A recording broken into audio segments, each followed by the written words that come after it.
The Man Who Stole Lives, The True Story of Albert Walker. Part 1. The Con Man's Kingdom. In the quiet suburbs of Ontario, Canada, Albert Walker had built himself quite the empire. At 42 years old, he was the picture of success, or at least, that's what everyone around him believed. He owned a financial services company that promised investors incredible returns on their money, and for years, he had cultivated an image of a trustworthy, savvy businessman who could make anyone's savings grow.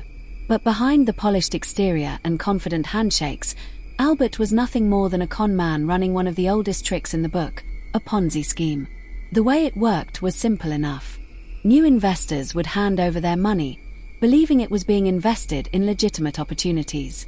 Instead, Albert would use their money to pay returns to earlier investors, creating the illusion that everyone was making profit. As long as new money kept flowing in, the scheme could continue indefinitely. And for years, it did. Albert lived lavishly off the proceeds of his fraud. He took expensive vacations to exotic destinations, drove luxury cars that turned heads wherever he went, and wore tailored suits that cost more than most people's monthly rent.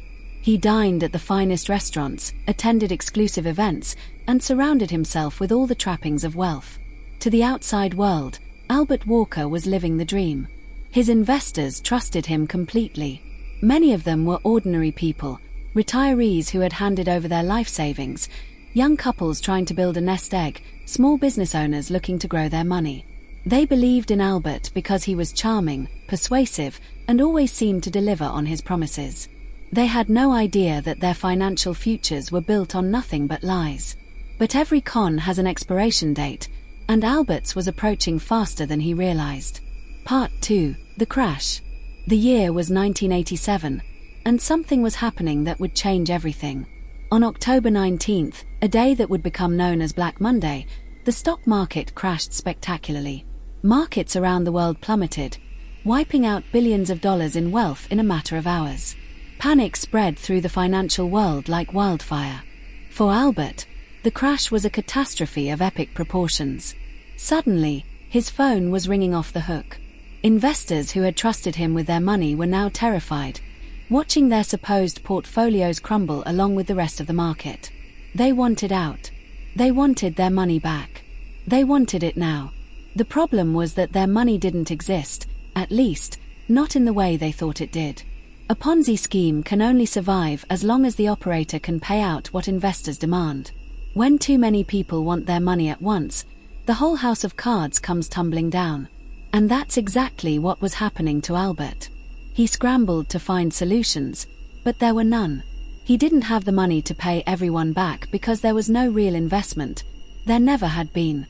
Every dollar that came in went right back out, either to pay other investors or to fund his extravagant lifestyle. Now, with everyone demanding withdrawals simultaneously, he was facing financial ruin. But the stock market crash wasn't Albert's only problem. At home, his marriage was falling apart. He and his wife were going through one of the ugliest divorces imaginable, filled with accusations, legal battles, and bitter resentment. The stress of his crumbling scheme combined with the chaos of his personal life was pushing Albert to his breaking point. As the weeks went by, the situation grew more desperate. Investors were growing impatient and angry.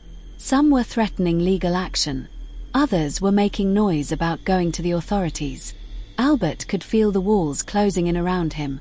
It was only a matter of time before everything collapsed completely. He lay awake at night, his mind racing with worst-case scenarios. Prison, bankruptcy, public humiliation.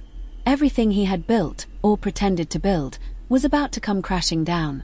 That's when Albert made a decision that would set him on a path of no return. Part 3. The Escape. In 1990, with his world collapsing around him, Albert Walker decided to do what any cornered predator might do. He ran. But he wasn't going to run alone. Albert had several children, but there was one in particular he was determined to take with him, his 15-year-old daughter, Sheena. Whether it was out of genuine affection or simply because he needed a companion for his new life, Albert was not going to leave without her. There was just one problem. Taking Sheena meant abducting her. His divorce was ongoing, and he had no legal right to simply disappear with his daughter to another country. But at this point, Albert was beyond caring about legal rights. He had already defrauded his investors out of $3.2 million. What was one more crime? So he took what remained of the stolen money, grabbed Sheena, and fled Canada entirely. Their first destination was London, England. The city was large enough to disappear in, far enough from Canada to feel safe, and English-speaking enough to make the transition easier. For a while, they laid low, trying to establish themselves in their new surroundings. But Albert was paranoid. He knew that once his ex-wife realized Sheena was gone, she would alert the authorities. He knew that the Canadian police would be looking for him. He knew that his name was now associated with fraud, theft, and parental abduction. So they kept moving. From London, they traveled to Paris. From Paris, they made their way to Geneva. Each move was designed to throw off anyone who might be following their trail. Albert was careful, methodical, and always looking over his shoulder. Eventually, his fears were confirmed. His ex-wife had indeed reported the abduction, and the police were taking it seriously. Combined with the fraud charges, Albert Walker found himself on Interpol's most wanted list. He was now an international fugitive. But Albert was clever. In 1991, after nearly a year of bouncing around Europe, he finally found a place where he felt he could disappear for good: Harrogate, England. Part 4: A New Life. Harrogate was perfect for someone who wanted to vanish. It was a quiet, picturesque town in North Yorkshire, known for its tea rooms, spa waters, and genteel atmosphere. It was the kind of place where nothing exciting ever happened, which was exactly what Albert needed. In a sleepy town like this, no one would be looking for an international fugitive. Albert and Sheena settled into their new home and began the process of building new identities. Albert changed his name and created a believable backstory for himself. He was no longer a Canadian con man on the run. He was simply a respectable businessman who had relocated to England for a fresh start. But there was one complication: Sheena. Traveling around Europe with a 15-year-old girl who wasn't his wife was bound to raise eyebrows eventually. People would ask questions. They would wonder about their relationship. In the worst-case scenario, someone might even contact the authorities. So Albert came up with a solution that was as disturbing as it was practical. He would pretend that Sheena was his wife. It was a horrifying arrangement, but from Albert's perspective, it made sense. A middle-aged man with a young wife was unremarkable. A middle-aged man traveling with a teenage girl who wasn't related to him by marriage would attract suspicion. By passing Sheena off as his spouse, he could move through the world without raising red flags. Sheena, for reasons that remain unclear, went along with the deception. Perhaps she was scared. Perhaps she had been manipulated. Perhaps she simply didn't know what else to do. Whatever her reasons, she played her part, and the people of Harrogate accepted them as a married couple. Albert got a job to maintain appearances. They even started attending church every Sunday, presenting themselves as a wholesome, God-fearing couple. No one suspected that the man sitting in the pews was wanted by Interpol, or that the woman beside him was actually his abducted daughter. For a while, life was good, or at least, as good as it could be for a fugitive living a lie. Part 5: The Perfect Crime. But Albert knew that his situation was precarious. A fake name could only protect him for so long. If anyone ever ran a background check, if he ever applied for certain jobs, tried to travel internationally, or attracted the attention of authorities for any reason, his cover would be blown. He needed more than a fake name. He needed a real identity. That's when he conceived of a plan that was audacious even by his standards. What if he could find someone, a real person with a real identity, and somehow take over their life? Not just steal their name, but actually become them. It would require the perfect victim, someone whose life he could assume without raising suspicion. As fate would have it, such a victim would walk right into his path. In 1992, Albert visited a fine art auctioneer shop in search of some paintings to add to his carefully constructed facade of respectability. There, he met a woman named Elaine Boyes. Elaine was in her early 30s, friendly and talkative. As they chatted, Albert learned several interesting things about her. She was in a relationship with an older man named Ronald Platt. She was 31 while Ronald was 49. More importantly, they had dreams of leaving England and starting a new life in Canada. Albert's ears perked up at this. Canada, the very country he had fled from. But more importantly, here was a couple who wanted to leave the country. If they left, they would be far away, out of sight, out of mind. And their identities would be ripe for the taking. Albert began to formulate his plan. Part 6, The Long Con. Over the following months, Albert systematically worked his way into Elaine and Ronald's lives. He started by offering Elaine work. He told her he was involved in creating a coffee table book and asked her to travel to Geneva to photograph fountains for the project. He paid her well for the work. Then he asked her to scout real estate in France for his supposed investment portfolio. Again, he paid generously. Elaine had no reason to suspect anything sinister. Here was a successful businessman offering her legitimate work and good money. Why wouldn't she accept? Then Albert made another move. He started a company in England and asked both Elaine and Ronald to serve as directors. It was presented as an honor, a sign of his trust in them. They accepted without hesitation. What they didn't realize was that by becoming directors, they had given Albert something invaluable, access to their signatures. Company documents required signatures from directors, which meant Albert now had examples of how Ronald signed his name. This would be crucial later. As time went on, Albert grew increasingly frustrated. Despite their stated dreams of moving to Canada, Elaine and Ronald didn't seem to be making any concrete plans to leave. Maybe they didn't have enough money saved up. Maybe they were having second thoughts. Maybe they were simply procrastinating. Whatever the reason, Albert was growing impatient. His scheme depended on them leaving the country. Every day they remained in England was a day his plan couldn't move forward. Finally, Albert decided to take matters into his own hands. For Christmas, he presented Elaine and Ronald with a very special gift: one-way plane tickets to Canada. He framed it as generosity, a way to help them achieve their dreams. He talked about how much he believed in them, how much he wanted to see them succeed in their new life. It worked. Elaine and Ronald were touched by his apparent kindness. They packed their bags, said their goodbyes, and flew off to Canada to start fresh. The moment they were gone, Albert's plan shifted into high gear. Part 7. Becoming Ronald. With the real Ronald Platt safely on the other side of the Atlantic, Albert Walker assumed his identity completely. He obtained Ronald's documents. He practiced Ronald's signature until he could replicate it perfectly. He introduced himself to new acquaintances as Ronald Platt. He built an entirely new life under Ronald's name. Sheena, too, took on a new identity, apparently assuming Elaine's name to complete the deception. For 6 months, everything went according to plan. Albert, now living as Ronald, moved through the world with confidence. He had a legitimate identity backed by real documents. Background checks wouldn't reveal a Canadian fugitive. They would reveal a boring, unremarkable Englishman named Ronald Platt. Albert must have felt invincible. He had pulled off the perfect identity theft.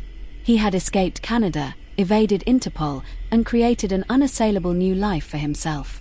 His past was buried, and his future seemed secure. But then the unthinkable happened. One day, without warning, Elaine returned from Canada. Part 8. The Return. Things had not worked out as planned. Elaine and Ronald's relationship had fallen apart. Perhaps the stress of starting over in a new country had been too much. Perhaps old problems had resurfaced. Whatever the cause, the couple had split up, and Elaine had been unable to find work in Canada. With no job and no relationship, she had no reason to stay. So she came home to England. When Albert learned of her return, he was seized by panic. Elaine knew the real Ronald Platt intimately. If she encountered Albert while he was using Ronald's name, she would immediately know something was wrong. His entire carefully constructed identity would collapse. He went to Elaine and tried desperately to convince her to go back to Canada. He offered her money. He made promises. He did everything he could think of to get her out of the country again. But Elaine was finished with Canada. She had no intention of returning, no matter what Albert offered. Her decision was final. Albert realized he had a serious problem. He couldn't control Elaine. He couldn't force her to leave. And as long as she remained in England, she was a threat to everything he had built. So he did the only thing he could think of. He ran again. Quietly, without drawing attention to himself, Albert moved away from Harrogate. First he went to Devon, then to Essex, putting as much distance as possible between himself and Elaine. He hoped that by staying out of her orbit, he could avoid discovery. But then his situation got even worse. Ronald Platt, the real Ronald Platt, also returned from Canada. Part 9. Murder on the Water. With both Elaine and Ronald back in England, Albert's identity theft scheme was living on borrowed time. It would only take one chance encounter, one mutual acquaintance, one piece of bad luck, and the truth would come out. Someone would realize that there were two Ronald Platts walking around. Questions would be asked. Authorities would be contacted. And Albert's house of cards would come tumbling down. He could run again, of course. He could create yet another identity, move to yet another country. But he was tired of running. He had worked too hard to build this life as Ronald Platt. He wasn't willing to give it up. That left only one option. In 1994, Albert contacted Ronald and invited him on a boat trip. Ronald, who apparently still trusted Albert despite everything, agreed to come along. The day of the trip arrived. The two men set out on the water, seemingly just two friends enjoying a pleasant excursion. No one watching would have suspected anything was amiss. But once they were out on the open water, far from shore, far from witnesses, Albert made his move. He grabbed an anchor and, without warning, swung it at Ronald's head. The impact was devastating. Ronald crumpled, knocked unconscious by the brutal blow. Albert didn't hesitate. He grabbed Ronald's limp body and heaved it overboard into the dark water. Ronald Platt, still unconscious, sank beneath the surface and drowned. Albert returned to shore alone. If anyone asked where Ronald was, he could simply say they had parted ways after the trip. And why would anyone ask? As far as the world was concerned, Albert was Ronald. The original Ronald had never existed. Part 10. Discovery. For weeks, Albert believed he had gotten away with murder. Life continued as normal. He went about his daily routines, confident that Ronald's body would simply disappear into the depths, never to be found. The sea was vast and indifferent. It kept its secrets. But the sea had other plans. Weeks after the murder, a local fisherman was out on the water when he noticed something floating in the distance. As he drew closer, his stomach turned. It was a body, bloated, discolored, but unmistakably human. The fisherman immediately radioed the Coast Guard. Before long, the authorities were involved, and the body was pulled from the water for examination. When investigators examined the corpse, they found something interesting: a Rolex watch still strapped to the victim's wrist. To most people, a watch is just a watch. But Rolex is not most watch companies. Rolex maintains meticulous records of every watch they sell, including serial numbers and servicing records. Every time a Rolex is brought in for maintenance, the company logs the owner's information. The investigators contacted Rolex with the serial number from the watch on the victim's wrist. The company checked their records and provided a name: Ronald Platt. Now the police had an identity. They began looking into Ronald Platt, trying to understand who he was and what might have happened to him. And that's when they discovered something strange. According to official records, Ronald Platt was very much alive. He had been conducting business, signing documents, living his life. But the body in the morgue was also Ronald Platt, confirmed by the Rolex records and dental records. There were two Ronald Platts, and one of them was dead. Part 11. The Unraveling. The investigation moved quickly once police realized they were dealing with identity theft and possibly murder. They traced the living Ronald Platt and discovered that he was actually Albert Walker, a Canadian fugitive wanted for fraud and parental abduction. The man who had been living under Ronald's name for years was the same man who had fled Canada with stolen millions. The pieces fell into place with horrifying clarity. Albert had stolen Ronald's identity. When the real Ronald threatened to expose the deception, Albert had killed him. It was cold, calculated, and utterly ruthless. Police moved in and arrested Albert Walker. When they took him into custody, Albert was still maintaining his facade, still insisting he was Ronald Platt.